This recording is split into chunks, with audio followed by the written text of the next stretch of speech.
As I have traveled across our beautiful state, I have listened to our people, and I hear you loud and clear.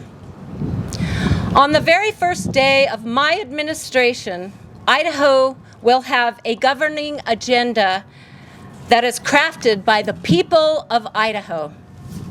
In the first 100 days, I will take action on the following 10 priorities.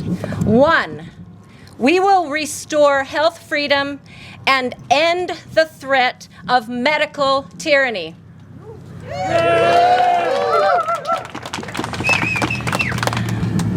We have with us today a mother whom I first met on the steps of this Capitol months back, last year, when I was participating in a rally against having our children be forced to wear masks.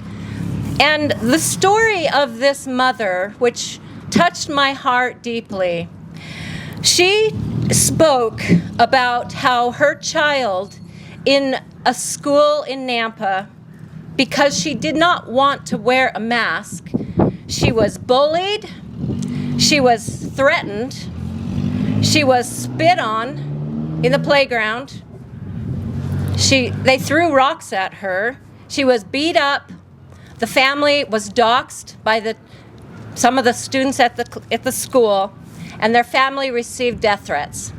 So to our friendly media that's here today, if you'd like me to introduce you to this mother so that you can talk about her story, I'm sure she would love to talk to you. We will ban these medical mandates and experimental vaccines for children. And this mother, she's a mama bear. I'm glad that I got to know her because she has become very active and engaged in our state, in our community, and it's an honor and a privilege to know her and to work with her. The state of Idaho will return the fines that businesses were forced to pay for violating Little's lockdown order. 2, we will bring integrity to Idaho's elections. I will continue to push for a 50-state forensic audit of the 2020 election. I will sign legislation guaranteeing eligible Idahoans the right to vote in person. I will ask the legislature to audit all Idaho elections. In the private sector, our books, our inventories, our taxes are audited all the time. The government, and especially our elections, should have the same level of transparency. 3, we will guarantee religious freedom. We will keep our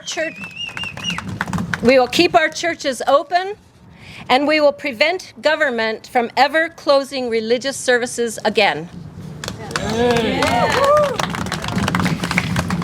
Number 4, we will protect our kids.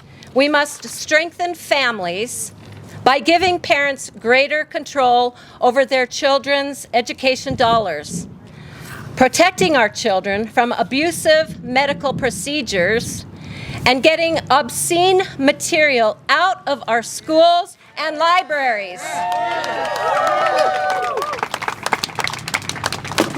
5, we will grow Idaho's economy by supporting our families. Let us make it easier for Idahoans to feed their families, buy a gallon of gas, and purchase a home. Idaho's ruling elites want you to take a $20 grocery rebate during runaway inflationary prices and be happy about it. I'll work to eliminate the grocery tax altogether.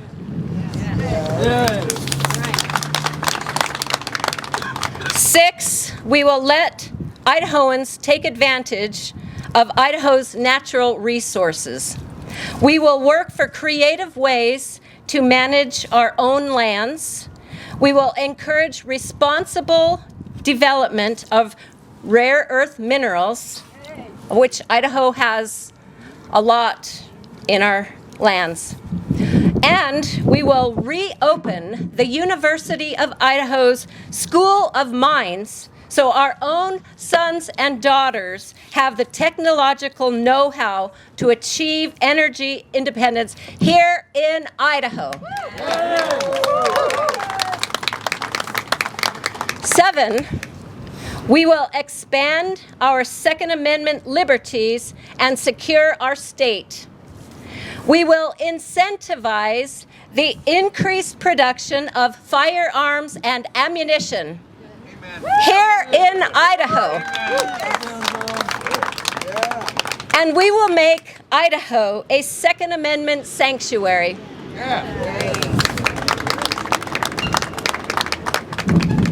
And to protect our borders and secure our communities, we will ensure the Idaho Constitution and Idaho law make clear that our state guard units are under our control, not the control of the federal government.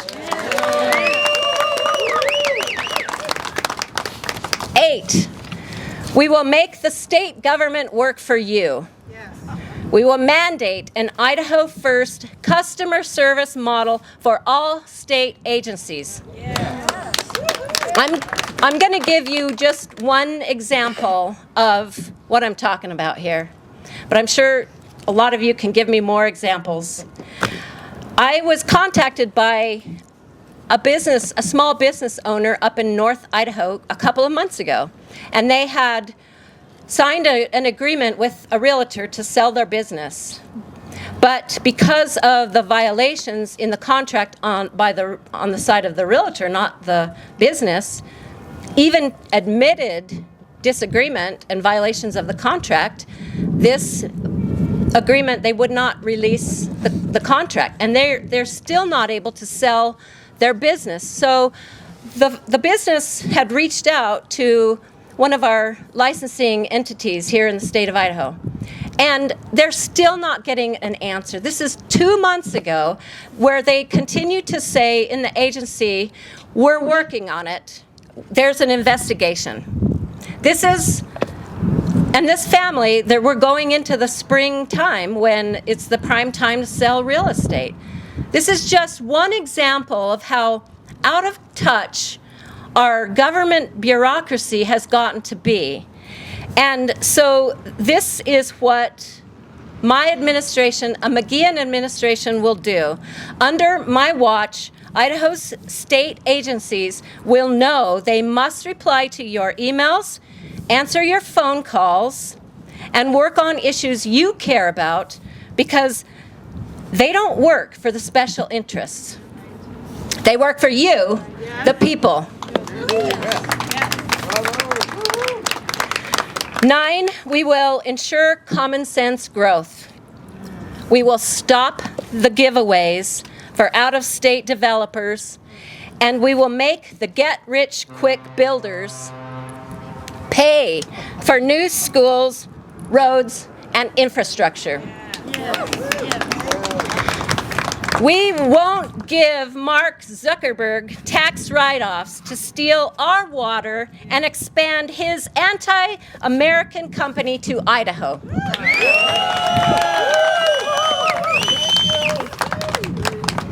And lastly, we will fight for life. We will make Idaho a sanctuary for life. Protecting the unborn and protecting our elderly from abuse. That's right. These are the reforms for the first days of the McGeachin administration for the people of Idaho.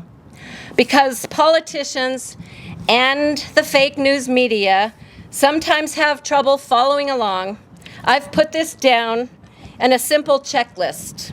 10 specific actions that I am committed to doing in my first 100 days as governor. Now, there's a lot of detail here. I can't go into all this detail today, but I'm going to be taking this on the campaign trail with me and talking at greater extent to these policy issues that I support. The men and women of our state have suffered under 4 years of neglect and abuse. Even if my opponent is not incompetent, he is certainly indifferent. He's indifferent to the thousands of hard-working Idahoans who lost their businesses and livelihoods during his lockdown of our economy. He's indifferent to the suffering of Idaho families who saw schools closed, proms canceled, and sports seasons called off, leaving many children and young people isolated and depressed. In Idaho, we have seen an increase in suicides, going from 362 suicides in 2019 to over 420 in our state in the next year. He's indifferent to the men and women struggling with abuse, addiction, or family strife who were left without spiritual guides or the Word of God when he closed our churches and our houses of worship. He hides from the people because he knows he has abused your freedoms and shortchanged your future. But that is why this positive agenda for Idaho is the product of the people's will, not the lobbyist, nor the corporate interests looking to buy our beautiful state. When we trust Idahoans, Idaho prospers. These past 4 years, my opponent has lived up to his name. He has done little for Idaho. He has done little for your families. He has done little to make you prosperous and secure. It is time to make Idaho free again. I thank you all for being here today. God bless you all. God bless Idaho, and God bless America.